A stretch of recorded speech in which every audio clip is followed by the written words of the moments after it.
Hello and welcome to the Equestrian Mums Club podcast. We're your hosts, Sophie Conway and Katie Allen Clark, both avid equestrians and recent first-time mums. Join us and a herd of other guests as we discuss the wild ride of parenthood and horse care together.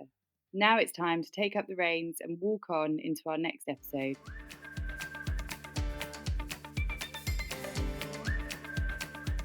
Hi everyone, welcome to another episode of the Equestrian Mums Club podcast. Today Katie and I are going to have a chat about the things that horses and ponies have taught us about parenting. There are a lot of this actually. When you delve into it, there's loads of stuff that you can relate managing horses to parenting. And that's what we're going to have a chat about today, and hopefully it'll be a bit of a laugh along the way. Katie, do you want to start with what you have learned in this journey? Too much to put on one single podcast. But okay, so the first thing that I've put on my list is you need to prioritize sleep, food, environment and comfort over anything else. So we spend so much flipping time thinking about our horses' feed, where our horses are stabled, how long they're in the field for, who their field mates are, whether they've got the right rugs on, whether the right gram is on, whether they are clipped, whether they've got the right shoes on. And we do all of this thinking for them. But it's kind of the same thing for us and our kids as well, except I don't think most of us think about our horses' sleep, if I'm being honest. I do actually. I had a horse that... Do you? Yeah, I do. I had a horse on high, and I didn't really know this at the time, but he was always a bit stressy, and he used to... I mean, he was the best horse ever, but he was a little bit on his toes and a bit like inwardly stressy. And looking back, he never used to lay down in his stable. And looking back now, I don't think he ever got enough sleep, ever. I think that was almost his whole issue, is that he wouldn't sleep. So I actually I still do think about their sleep and if they're getting the right amount. Maybe my problem is that I just buy horses that love sleeping. Maybe, yeah. I've never had that. I've never had the same problem since. But yeah, one of my first horses, he never used to lay down in his stable, and he had loads of problems from it. And it's the same as us and our babies, isn't it? If they don't get enough sleep, then they're not functioning properly. No, that was my first one. Do you have one that you want to share? So I've been thinking about this quite a lot actually recently, and I keep thinking about it every time something happens out in the yard. One that I thought of the other day, which is really random, but it came to my head because Olive, that's my little girl, Olive, for listeners.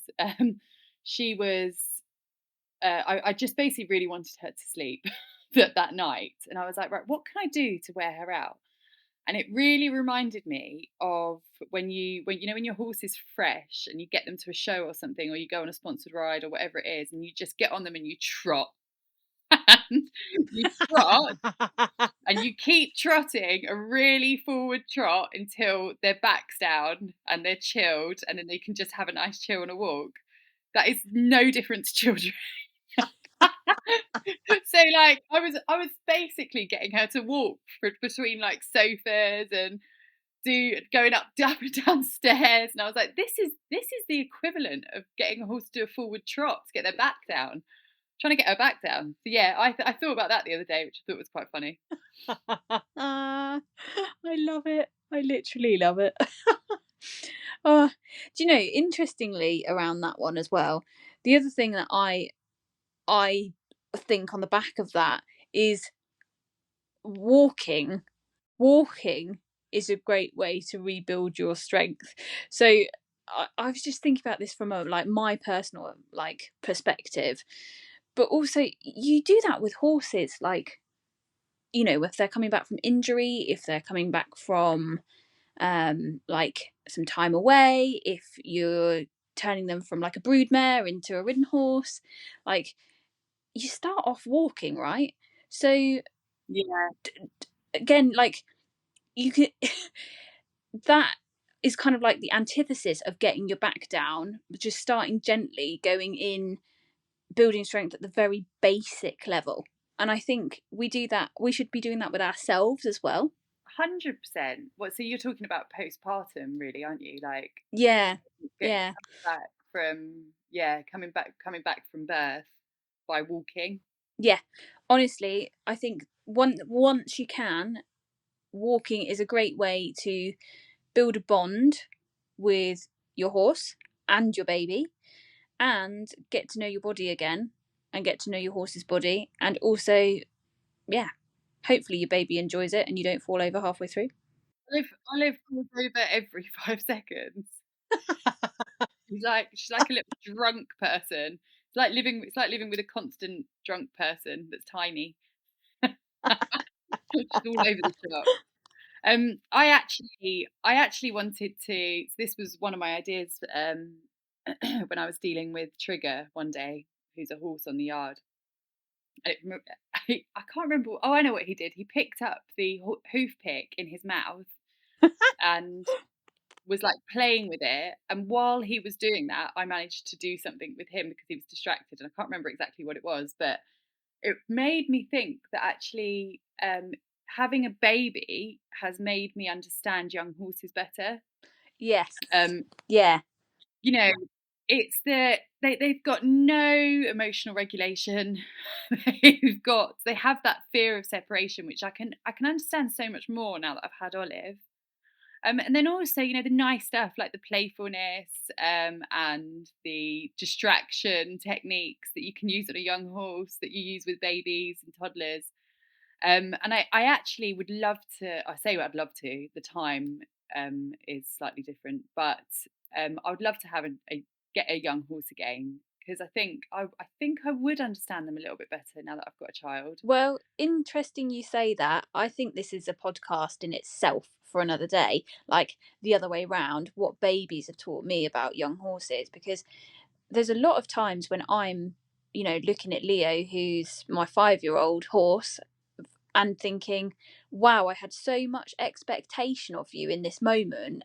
And actually, I wouldn't have had that of Rafe. Do you know what I mean? Um, Yeah, yeah. I think it would. Yeah, you do. You would lower your expectations actually, and I think it has lowered mine. It's also made me doubly terrified of getting on a horse that's young. I'm like, you don't know how to manage your feelings yet. You don't know do how you know, to cope. yeah, I have to say, it, that's one of the things that does actually terrify me about my own horse is that not so much ridden actually he really takes it upon himself to be like a responsible horse, like when someone's on his back he's really quite You look after you. yeah, he really looks after you, but when on the ground I think he freaks out more, and then he freaks me out more because I'm like, why is it this way round? So Yeah, and actually, it's more like with kids, you kind of have to be their pillar, yeah. don't you? And so when it's the same with horses. So when they are scared or they're playing up or whatever else, and it's exactly the same with kids, reacting to it and makes everything 10 times worse, which is another good thing that they've taught me. Yeah, you've really, really, really got to keep your emotions under wrap. And I think that has been nowhere more present for me than in the last couple of weeks where everything has been going wrong with both horse and child, and I feel myself getting really quick to rise and actually no, like I'm the responsible adult in all of those situations. Take a step back. Yeah, overlook it. I've got on this note, can I just say a quote that I heard once on Instagram, which I thought was amazing. On Instagram, the font of all quotes. The font of all quotes. It was, it was an interview, I think, with this cowboy, And he said that raising horses and raising children is is like trying to hold a bar of wet soap. If you don't squeeze it enough, you'll drop it, and if you squeeze it too hard, you'll drop it. And it's exactly the same. I thought that was the best analogy ever. Not that I think that people are going around squeezing their babies too hard and then dropping them, but it's it's the same kind of thing, isn't it? Like if you, it was something along those lines anyway. I'm not sure if it Do you was know that. what? I know exactly which one you're talking about. And for our listeners, I will repost that so that you can see it, just in line with this. Yeah, Um, the other thing that is sort of along the same lines that I'd written down is you've got to slow down. So, alongside that emotional regulation, physically as well, you can't go spinning around like a whirling dervish. I mean, we could try, but it is so much more beneficial for your baby and your horse if you're not going round in a flat spin at all times, because they don't know that they can come to you for strength or mentorship or guidance. So I think for me, honestly, having a baby has been the biggest pin popper in my balloon of spinning round. Like it really has, and I'm actually really grateful for it in a strange sort of a way. yeah. I think we've talked about this on a podcast before, haven't we? And it's so relatable to horses. When I first had Olive, I really loved just being in that newborn bubble where nobody really expected anything of you. And you can just sit there with your baby and take the time. And I've tried to carry that through now, so that when I am with Olive, I am literally just with Olive. So I get on the floor and I play with her, and I don't try. It's so difficult to do it, but I try not to get too distracted and make eye contact. Put my phone in the other room, all of that jazz. And it's no different to when you're riding. When you're riding, especially when you're doing something like, a dressage, like having a lesson or doing a dressage test or jumping a course, you are 100% focused on your horse, which is what you should be really in every session, I Yeah, guess. do you know that's reminded me of something I saw on socials the other day, which is people riding to music, like so with like AirPods in or something, and I don't know, each to their own. But for me, I've always felt like I don't want to do that because I want to give all of my attention to the horse that I'm riding or the horse that I'm with. Um, because I just kind of feel like I want to respect that they're spending their time with me. Do you know what I mean when I say that? Yeah, I do. So, side note, if anyone's listening to this podcast while they're riding, don't take us up. But I actually fully don't like the thought of riding with headphones in because I think it's dangerous. You can't hear a meteorite crashing down coming towards you next to you. You can't hear cars coming up behind you. You can't hear. You can with transparency mode on an AirPod, but for me, it's an emotional thing. I'm like, I want to be with them. I want to hang out with you. Yeah, but then also sometimes listening to music when you're doing dressage can help get the right tempo and stuff, can't it? Yeah, Anyway, we've gone way off course here. yeah, yeah. Let's go back. Go back to the list of things. Go back.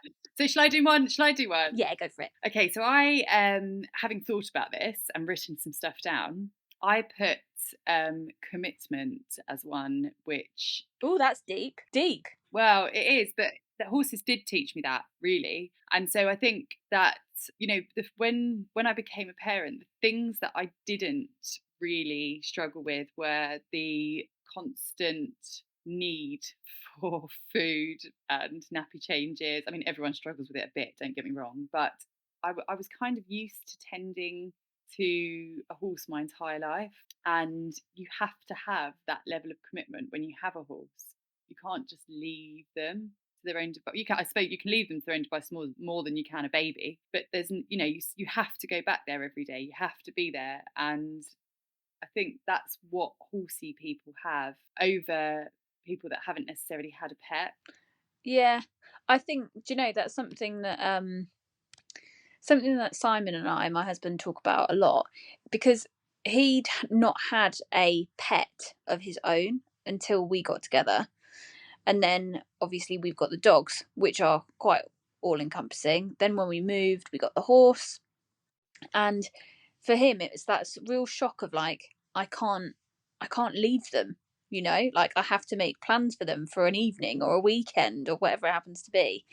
And he said to me the other day, he said having animals was the greatest prep work for parenting that I didn't realize I needed. And I was like, oh, look at you getting on board. That is exactly what I'm talking about. That, especially with my dog as well. She's got epilepsy, hasn't she? And so we constantly have to be here. We cannot really leave her. We're up at 6 o'clock in the morning giving her pills. It's just having a pill. No, I haven't given her a pill. Yeah, it's exactly that. I just think that we've got it. We've all got it. We've all got it, listeners. I've got another one, which is sometimes you need to change the way you are asking, not what you are asking. So, if, for example, your horse hasn't got it the first time, or the second time, or the third time, maybe you should be looking at yourself. Do they understand what you are asking for? Do they understand the way in which you are asking for it? If not, you need to go back to basics. And honestly, there's times where I think we almost forget with our littles as well what they don't know yet. And some days, like you were telling me the other day, oh, Olive just suddenly understood what I was saying about this, and I'm like, oh, that's amazing. But for a large part of their life, they're just like trying to sponge all this information in, and we can forget as the responsible adult that actually they don't know that part of life yet. It it is it is genuinely, I find it every single day. I find it amazing that she can suddenly understand something. And I think this is also a negative of having horses and animals before you have a baby, is that you kind of, when you've got a baby and you have them, you put them in that bracket that they're an animal. Like they don't, they don't really understand. You forget a lot of the time that they are going to be a walking, talking human that is going to have their own mind and own opinions, and it's mind blowing. It is mind blowing. It's wild. It'd be wild. It is, yeah. Um, but on that note, relating that to the horses and what you said about asking a different question and everything else, is I think horses do actually understand a lot as well. I think they know when we're sad, when we're happy. They feed off of us a lot, don't they? Do you know another Instagram thing that I've seen? Obviously, because we take all of our reliable information from Instagram. Um, part of the the horses feeling with us. I mean, obviously, part of it's our pheromones, and they've got like such an acute sense of smell.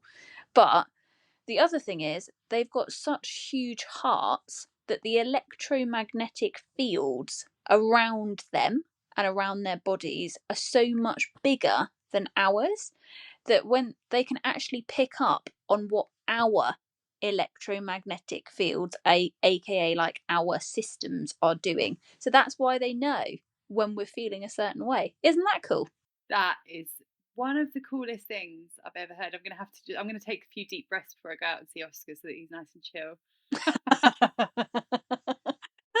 We always should watch how we are acting, and we always should be self-aware when we're around horses and around our children, I think, because like you said, the children are picking up on absolutely everything you do and learning new stuff constantly, and the horses are so affected by your moods that I can remember once I was riding Ed, the horse with the sleep problem, in the school, and I must have been due on my period. I was in a right mood, and I was just sort of, wasn't being horrible to him in any way, but I just wasn't riding very well, and I was sort of like having a bit of a go at him when he wouldn't do what I wanted him to do, and blah blah blah. And I remember my mum came down to the school and was like, Sophie, you get off of him.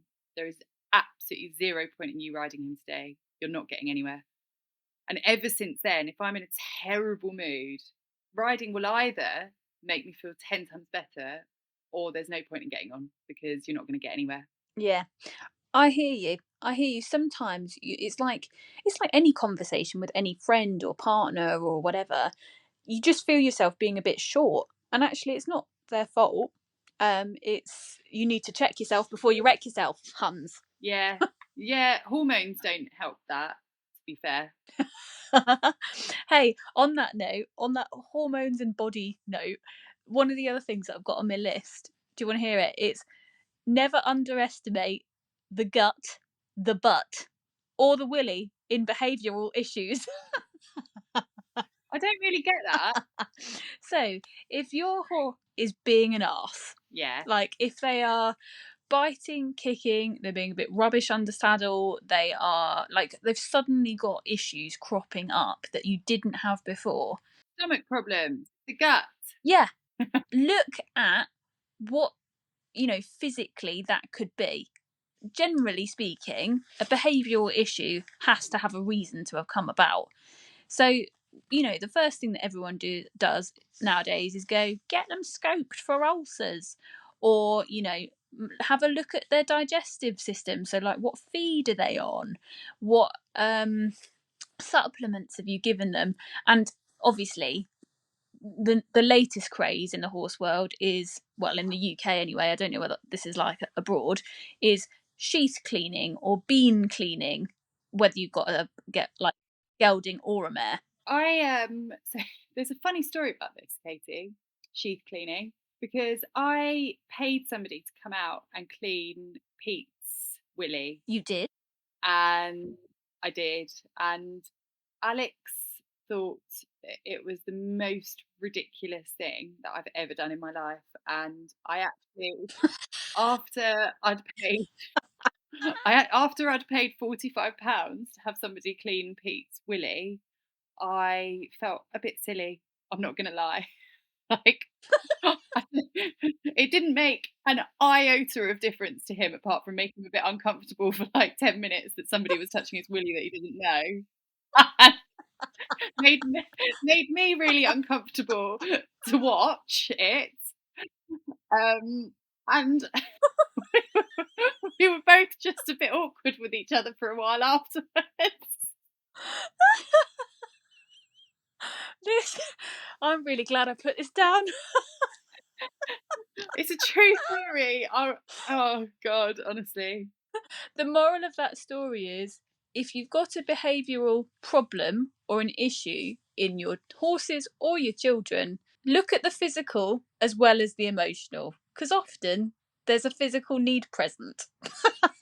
Yeah, on this on this note, I think that it's a good point to say that horses teach you the process of elimination, don't they? Oh, yeah. So if there's something up with your horse, you kind of you can't because you can't speak to them like you can't speak to a baby. Well, you can, but they don't necessarily understand you initially. Is you start off kind of eliminating stuff or looking at stuff, and you eventually find what the problem is, and so you'd start off with the most obvious and then potentially move on. And I think that is exactly relatable to both horses, dogs, and babies. It doesn't work with humans, though. Humans are wily. They're wily, like adults. What do you mean? Adults have got emotional problems. Hum. Oh yeah, as in I mean process of elimination with an animal that or a baby that can't communicate with you about where it hurts or Oh, yeah. what is the problem. So I think that yeah, but yeah, you're right. With humans it wouldn't work anyway because somebody would make something up. Yeah. Oh no, I've got a spine falling out. Especially especially especially Alex. And he literally if I'm like, oh I've got a bit of bad tummy last night, he's like, oh I did sleep all night 'cause my tummy hurts. No, okay, stop this, because actually it's going to turn into a partner. I said, he said, I said, he said, and I have got so many stories that could top this right now. Okay. Okay. Let's move on. Let's move on to the next thing on our list. Oh, this is quite a nice one, and I think it ties back to the work that we're all doing together, building this little community, which is horses aren't designed to live life alone, and nor are we. I think sometimes it's you know, we all know that horses are better in herds, don't we? We all know that they are better with friends. And obviously, some need specific turnout or stabling management, which means that they get individual turnout, but they can see friends, or they get turnout with a bonded pair, or they get turned out only with other mares, or whatever it happens to be. But it's very, very rare that you're going to see a happy horse that lives life as the only equine. And I think it's super, super important for us to remember that, No. just because you've had a child doesn't mean that you know it all, that you can go through life just doing you. Do you know what I mean? You need other people to give you ideas, to give you support, to give you feedback, Yeah. and just be there to rely on. Well, not just that, but just like horses need. So yeah, you're right. So for us, it takes a village, doesn't it? And for me personally, I'm the sort of person that feeds. I get energy from socializing with people and being around people, and it makes me feel better. I don't feel depleted ever after speaking to anybody. And I think I would hope that Olive will be like that as well. Horses are like that. They feed off of other horses, don't they? And I think that it relates so well to having a baby, because actually babies love other babies and other children. And it's really lovely to see. And I try and socialise Olive as much as I can, considering we live in literally a field. Try and take her out and see other children as much as I can, because I think it's so important to socialise them early. Do you know, really interestingly, I like you and I chalk and cheese in so many different ways, but so similar in others. My horse, as an example, does not like other horses really. Like he can tolerate them, and but he really likes his own company. And hilariously, I'm a bit like that. I love to have a little moment where we go and socialise and speak to other people. And I love hearing all of these other guests' stories, and, like having a concentrated time where I enjoy other people is great. But I really recharge best on my own when I've got time to process all these thoughts and whatever else is going on in my head. But now, interestingly, that I've got Rafe, I can see bits of myself in him now. I can see that when we're in the company, so my cousin's got small children as well. I think they're 5 and 2, and they love him. They're fascinated by him. They really want to like touch him and poke him and prod him. And I just never realised it before, but actually Rafe is quite like me in that he will take it all in and then decide if he's gonna interact.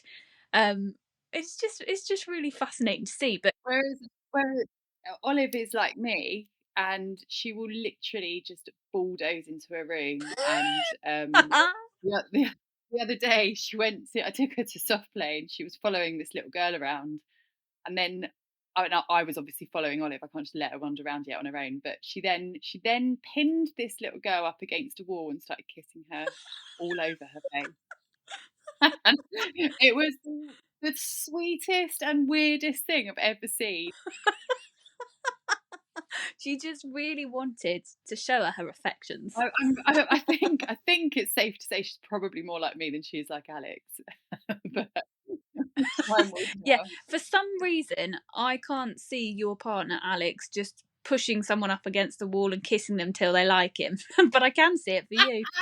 I think I've done it at uni a few times. Oh god. Oh dear.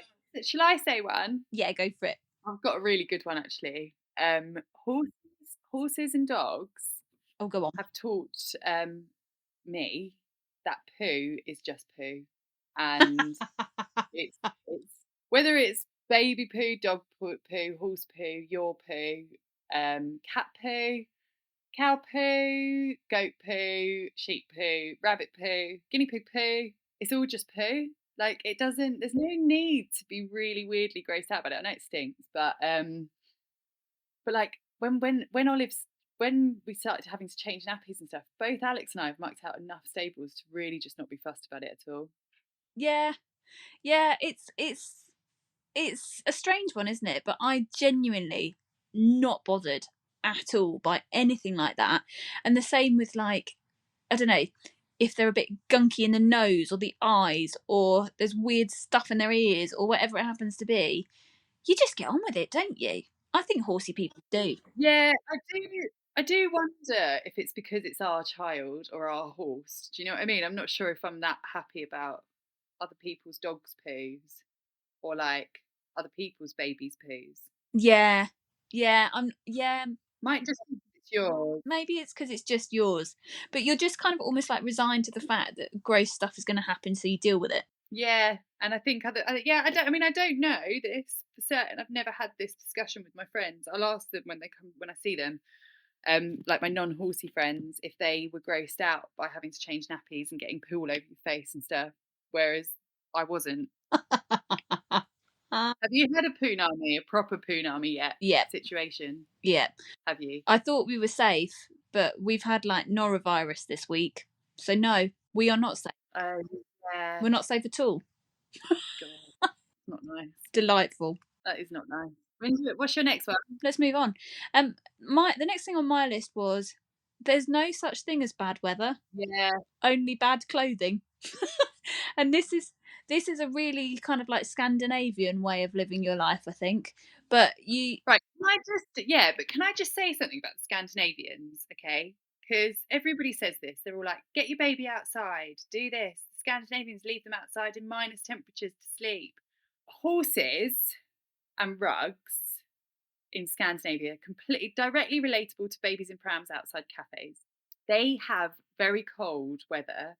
They do not have to deal with the wind and the rain and the wet and the sleet that we have to deal with in the winter. And I think that is something to bear in mind, because I've taken Olive out once being with that exact sentiment that it's not, she needs to be outside, we need to get her outside, blah blah. She came back with like the worst windburn on her face I have ever seen. And it didn't go away. It was like her cheeks were bright red for like 5 hours. And I'm like, it's not always the case.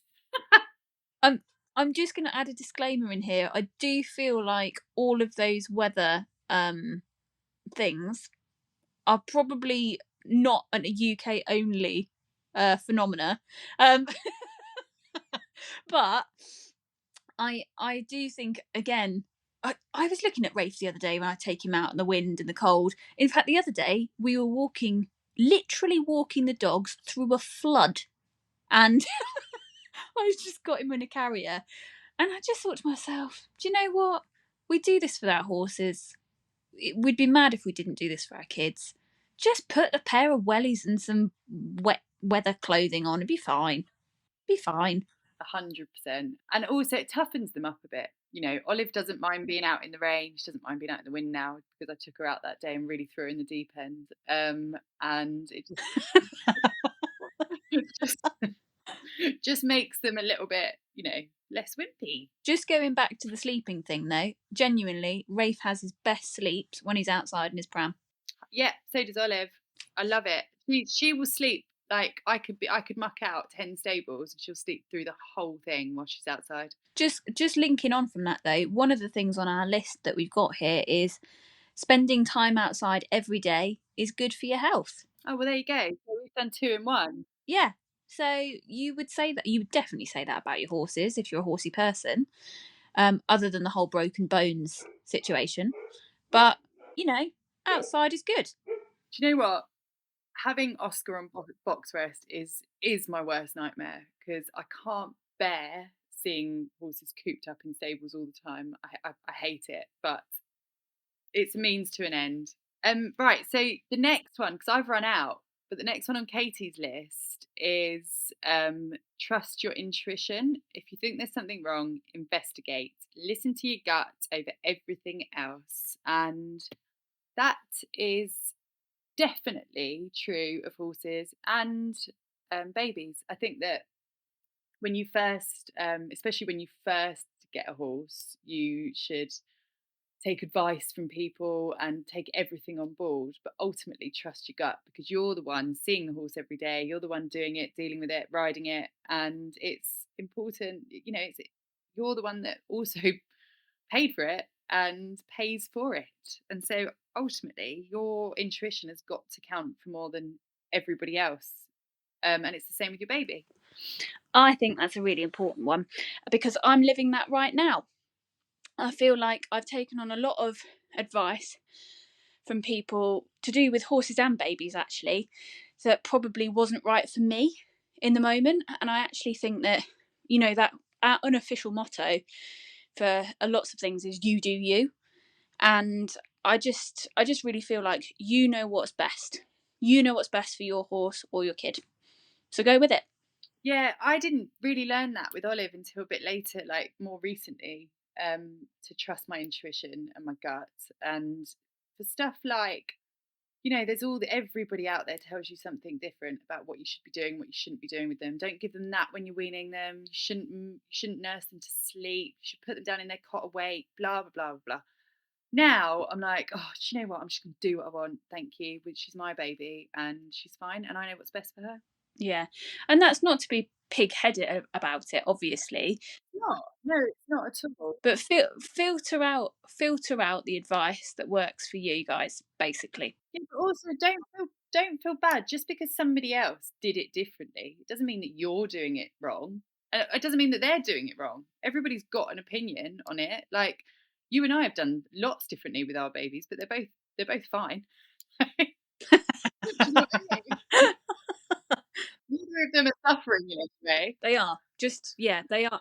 and both of our horses are fine. Listeners, they're fine, both of them. Happy kids. But well, mine's not. But actually, no, neither's yours. Maybe we need some advice. Maybe we should move on.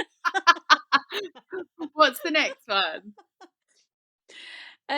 This is one we've sort of alluded to before, but patience and connection win every time over force.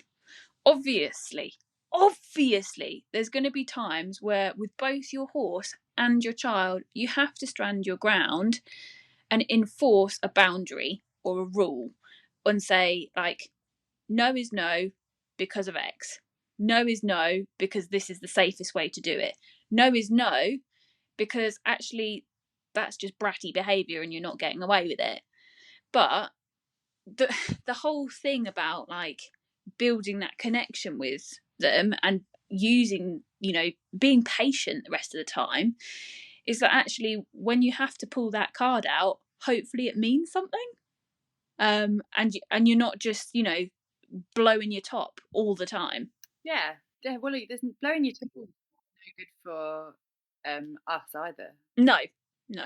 Gives you blood pressure, something to think about, doesn't it? Exactly. I never blow my top at um, Oscar or Olive, but I can see it happening with Olive in the future at some point. I think she's only been I've lasted 14 months. I've never blown my top, but she's not yet two. So I think you're a lot more patient than me, actually, because I wouldn't say that I've like lost it because I clearly haven't. But there's times when I'm like, you really need a nap, yeah, so I'm going to leave you because you need a nap. Like, yeah. I can't fix this. Every time I pick you up, you're screaming, or every time like I walk through the room just to check you're okay or hold you, you cry louder, and it's because you need a nap. So just get to sleep. When you started saying this, I thought you were talking about me, about needing a nap. Maybe one day I will leave you alone in a room to nap. One day when I go to talk to you, can you just say, "I'm not talking to you. You need a nap." And I'll go, "Yeah, okay, bye." Right, shall I do the last one? The very last one, please. Yep. Because I think it rolls on quite nicely from what we were just saying about napping, which is inadequate rest is a shortcut to disaster, and it is so true. I think it's true of horses. I think it's true of human adults. I think it's true of babies. That if Olive's had a really rough night, the next day I know she is going to be aggy and a bit of a nightmare because she's not rested, and I'm exactly the same. And if with horses, if you do too much with them or you carry on for too long, they are going to go a bit sour. Do you know what I mean? They need a rest too. Everyone needs a holiday. So I'm so on board with this, and I think that we should maybe crowdfund for a big holiday for all of us. I think that's a great idea. No, but on a serious note, it really is about I like advocating for your horse, advocate for your child. If you know that going to do an activity or going to see someone or making them do something that they are too tired to do isn't the right thing, just sack it off. You just sack it off. What did Nicole say? She said, listeners, if you listen back to her episode, she said, put it in the fuck it bucket. Fuck it back. Editor, feel free And feel free to bleep that one out if you like. I that is my new favourite saying. I think I do use it daily now, which I'm not sure it's intended for. Every day, just every day. every day just goes to the fuck. No, I'm joking. It's but it is a great one. I love that. Oh, so I hope that this episode has given people a bit of food for thought around things that horses have taught them around parenting. Because there's so many more. That's just the surface, isn't it? Really. There's so many. Yeah, there is so many things that are relatable between horses and babies, really, and lifestyle with the both. So listeners, if you have other things that you'd like to share with us that your horse life has taught you about parenting, can you let us know? Because we would love to hear them, and potentially if we've got loads of them, we can make another little bonus episode with your tips that ponies have taught you. Otherwise, listeners, that's it for this particular episode. So we'll see you on the very next one. Thanks for tuning in. Bye. Bye. Thanks for listening to another episode from the Equestrian Mums Club. It's been great to have you along for the ride.